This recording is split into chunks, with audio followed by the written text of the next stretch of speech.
আপনি যে জিমেইলের পাসওয়ার্ড পরিবর্তন করতে চান, পাসওয়ার্ডের এখানে আপনি দেখতেই পাচ্ছেন আমি এখান থেকে নিউ পাসওয়ার্ড দিয়ে দিয়েছি এবং কনফার্ম পাসওয়ার্ডটাও দিয়ে দিয়েছি। তারপর এখান থেকে চেঞ্জ পাসওয়ার্ড নামে এই অপশনে ক্লিক করে দিলাম। বর্তমানে আপনার জিমেইলে যে পাসওয়ার্ডটি আছে আপনি মনে করছেন পাসওয়ার্ডটি চেঞ্জ করা দরকার।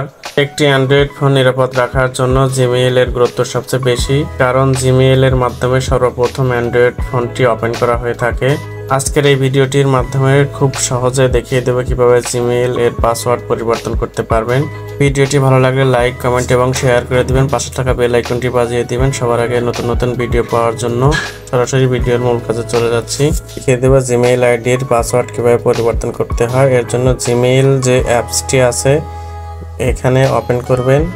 ওপেন করার পরে এরকম একটি ইন্টারপেজ আসবে। আপনি যে জিমেইলের পাসওয়ার্ড পরিবর্তন করতে চান ওই জিমেইল আপনি সিলেক্ট করে নেবেন। তারপর পাশে থাকা যে লোগোটি আছে, জিমেইল আইকনের যে লোগো আছে, আপনি এখানে ক্লিক করে দিবেন।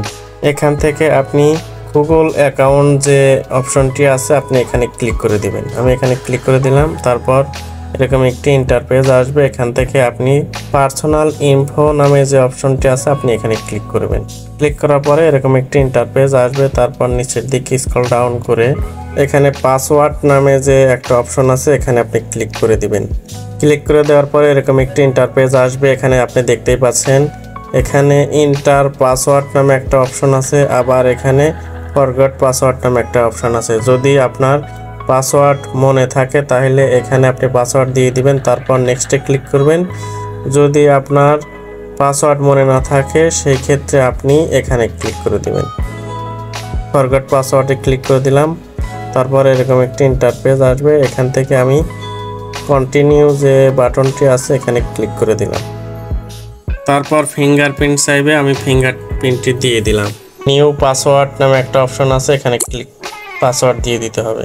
পাসওয়ার্ডের এখানে আপনি দেখতেই পাচ্ছেন আমি এখান থেকে নিউ পাসওয়ার্ড দিয়ে দিয়েছি এবং কনফার্ম পাসওয়ার্ডটাও দিয়ে দিয়েছি। তারপর এখান থেকে চেঞ্জ পাসওয়ার্ড নামে এই অপশনে ক্লিক করে দিলাম। চেঞ্জ নামে যে অপশনটি আছে এখানে ক্লিক করে দিলাম। গেট স্টার্টেড লেখা আছে এখানে ক্লিক করে দিলাম।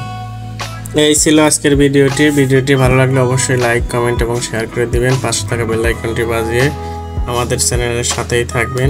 ধন্যবাদ সবাইকে।